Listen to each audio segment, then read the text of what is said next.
ಅಂತ ನಿವೃತ್ತರಾದವ್ರಿಗೆ ಇನ್ನೊಂದು ಪೆನ್ಷನ್ ಅದು ಕೊಡಕ್ಕೆ ಬರೋದಿಲ್ಲ. ಎಲ್ಲರಿಗೂ ಒಂದೇ ರೀತಿಯಲ್ಲಿ ಪೆನ್ಷನ್ ಕೊಡಬೇಕು. ಅವ್ರ ಹತ್ರ ಕೊಡಕ್ಕೆ ಹಣ ಇಲ್ಲ, ಅದಕ್ಕಾಗಿ ಈ ರೀತಿ ಗ್ಯಾರಂಟಿ ಸ್ಕೀಮ್ ಇಂದ ಹಣ ಇಲ್ಲ, ಎಲ್ಲ ಖಾಲಿ ಮಾಡ್ಕೊಂಡಿದ್ರು. ಹೌದು. ಇವಾಗ ಎಲೆಕ್ಟ್ರಿಸಿಟಿ ಚಾರ್ಜಸ್ ಜಾಸ್ತಿ ಮಾಡಿದ್ದಾರೆ, ನೀರಿನ ಚಾರ್ಜಸ್ ಜಾಸ್ತಿ ಮಾಡಿದ್ದಾರೆ.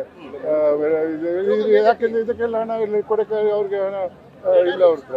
ಅಂದ್ರೆ ಎಲೆಕ್ಷನ್ ಬಂದಾಗ ಮಾತ್ರ ಇವರೆಲ್ಲ ಜೀವ ಆಗೋದು ರಾಜಕಾರಣಿಗಳು. ಅಲ್ಲಿ ತನಕ ಎಲ್ಲಿ ಮಲ್ಕೊಂಡಿದ್ರು ಅಂತಾನೆ ಗೊತ್ತಾಗಲ್ಲ. ನಿಜ. ಅಲ್ಲ, ಬೆಳಗಾವಿ ಸಹಿತ ಹೋಗಿದ್ರಲ್ಲ ಸರ್, ಬೆಳಗಾವಿ ಅಲ್ಲೂ ಅಧಿವೇಶನ ನಡ್ತಾ ಇರೋ ಸಂದರ್ಭದಲ್ಲೂ ಕೂಡ ನೀವು ಅಲ್ಲಿ ಮನವಿಯನ್ನು ಮಾಡ್ಕೊಂಡಿದ್ರು, ಅಲ್ಲೂ ರೆಸ್ಪಾನ್ಸ್ ಇಲ್ಲ, ಬೆಂಗಳೂರು ರೆಸ್ಪಾನ್ಸ್ ಇಲ್ಲ ಅಂತ ಹೇಳಿದ್ರೆ ನಮ್ಮ ರಾಜ್ಯದಲ್ಲಿ ಇದ್ರ ಅಥವಾ ಮುಖ್ಯಮಂತ್ರಿಗಳ ಅಥವಾ ಬೇರೆ ರಾಜ್ಯದಲ್ಲಿ ಇದ್ರ ಅಂತ? ಅಲ್ಲ, ಅವ್ರ ಹತ್ರ ಕೊಡಕ್ಕೆ ಹಣ ಇಲ್ಲದೆ ಏನ್ ಮಾಡುದು? ಅವರು ಇದೇ ರೀತಿ ಮಾಡ್ಬೇಕಾಗ್ತದಲ್ಲ. ಆದ್ರೆ ಅವ್ರು ಮಾಡಿ ಅವ್ರ ನಿರ್ಧಾರ ಸಂಪೂರ್ಣ ಸಂವಿಧಾನಕ್ಕೆ ವಿರುದ್ಧವಾಗಿದೆ. ಪರ್ಯಾಯ ಮಾರ್ಗ ಏನಿರ್ಬೋದು ಸರ್ ಇದಕ್ಕೆ? ಡೇಟ್ ಎಲ್ಲರಿಗೂ ಒಂದೇ ರೀತಿ ಪೆನ್ಷನ್ ಇರ್ಬೇಕು. ಅದಕ್ಕೆ ಒಂದು ಗುಂಪು ಮಾಡೋಕ್ಕಾಗಲ್ಲ. ಈ ಡೇಟಿಗಿಂತ ಮೊದಲು ರಿಟೈರ್ ಆದವ್ರಿಗೆ ಒಂದು ಪೆನ್ಷನ್, ರಿಟೈರ್ ಆದವ್ರಿಗೆ ಇನ್ನೊಂದು ಪೆನ್ಷನ್ ಗುಂಪು ಮಾಡಕ್ಕೆ ಸಾಧ್ಯ ಇಲ್ಲ. ಎಲ್ಲರೂ ನಿವೃತ್ತ ಸರ್ಕಾರಿ ನೌಕರರು, ಅವ್ರಿಗೆ ಒಂದೇ ರೀತಿಯ ಪೆನ್ಷನ್ ಇರ್ಬೇಕು ಆ ಡಿಪಾರ್ಟ್ಮೆಂಟ್ಗೆ ಸೇರಿದವ್ರಿಗೆ. ಇಲ್ಲ, ಅವ್ರಿಗೆ ಆರೋಗ್ಯ ಚೆನ್ನಾಗಿಲ್ಲ ಅಂತ. ಅವ್ರು ಬರಲ್ಲ? ಇಲ್ಲ, ಆರೋಗ್ಯ ಚೆನ್ನಾಗಿಲ್ಲ ಅಂತ ನನಗೆ ನಿನ್ನೆ ಫೋನ್ ಮಾಡಿದ್ರು ಅವರು. ಬರಕ್ಕಾಗಲ್ಲ ಸರ್. ಈಗ ಅನಿರ್ದಿಷ್ಟಾವಧಿ ಮುಷ್ಕರ ಮುಂದುವರಿಸ್ತೀರಾ ಹೇಗೆ ಸರ್? ನಂಗೆ ಗೊತ್ತಿಲ್ಲ. ನಾನು ಅವ್ರು ನಿರ್ಧಾರ ಮಾಡೋರು. ಅವ್ರು ನಾನು ಬರೀ ಒಬ್ಬ ಅತಿಥಿಯಾಗಿ ಬಂದಿದ್ದೇನೆ ಹೊರತು ನಿರ್ಧಾರ ಮಾಡುವುದು ಅವರು. ಸರ್, ಸರ್ಕಾರಕ್ಕೆ ಏನ್ ಹೇಳಕ್ ಇಷ್ಟಪಡ್ತೀವಿ? ಈ ರೀತಿ ತಾರತಮ್ಯ ಬೇಡ, ಎಲ್ಲರಿಗೂ ಒಂದೇ ರೀತಿಯ ಪೆನ್ಷನ್ ಕೊಡಿ. ಇಲ್ಲ, ಎಲ್ಲರೂ ಒಂದೇ ರೀತಿಯಲ್ಲಿ ಕೆಲಸ ಮಾಡಿದವರು ನಿವೃತ್ತರಾದ ನಂತರ ಅವ್ರಿಗೊಂದು ಪೆನ್ಷನ್, ಇವ್ರಿಗೊಂದು ಪೆನ್ಷನ್, ಹೆಂಗೆ?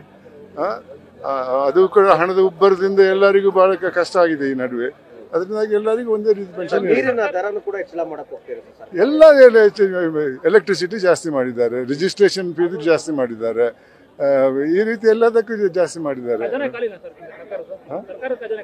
ಹಂಗಾಗಿ ಕಾಣಿಸ್ತದೆ. ಇಲ್ಲದ್ರೆ ಈ ರೀತಿ ಯಾಕೆ ಮಾಡ್ತಾರೆ? ಆದ್ರೆ ಅವ್ರ ಸಂಬಳದಲ್ಲಿ ಕಮ್ಮಿ ಮಾಡಿಲ್ಲ. ಹೌದು, ಖಂಡಿತ, ಅದಕ್ಕೆ ಸಂಶಯನೇ ಇಲ್ಲ. ಇವಾಗ ಅದಕ್ಕೂ ಅದು 3 ತಿಂಗಳಾಯ್ತು. ಹೌದು. ಅಲ್ಲ, ಹಂಗೆ ಕಾಣಿಸ್ತದೆ ನನಗೆ ಮೇಲ್ನೋಟಕ್ಕೆ. ಯಾಕಂದ್ರೆ ಕೊಟ್ಟ ಭರವಸೆಯನ್ನೇ ಪೂರೈಸಕ್ಕೆ ಆಗಲ್ಲ. ಆ ಭರವಸೆಯಿಂದಾಗಿ ಈ ತರ ಇದನ್ನೆಲ್ಲ ಜಾಸ್ತಿ ಮಾಡಿದ್ದಾರೆ. ಎಲೆಕ್ಟ್ರಿಸಿಟಿ ಫ್ರೀ ಅಂತ ಹೇಳಿದ್ರು ಒಬ್ಬರಿಗೆ, ಇನ್ನೊಬ್ಬರಿಗೆ ಕಟ್ಟುವವರಿಗೆ ಅದು ಜಾಸ್ತಿ ಮಾಡಿದ್ದಾರೆ. ಈ ರೀತಿ ಆ ಗ್ಯಾರಂಟಿ ಕೊಡುವ ಮೊದಲೇ ಯೋಚನೆ ಮಾಡಬೇಕಾಗಿತ್ತು. ಇದು ಸರಿಯೋ ತಪ್ಪು, ನಮ್ಮ ಹತ್ರ ಕೊಡುವ ಶಕ್ತಿ ಇದೆ ಇಲ್ಲವೋ ಅಂತ. ಬರೀ ಒಂದು ಓಟಿಗಾಗಿ ನಿರ್ಧಾರಕ್ಕೆ ಬಂದಿದ್ದಾರೆ, ಗೆದ್ದಿದ್ದಾರೆ.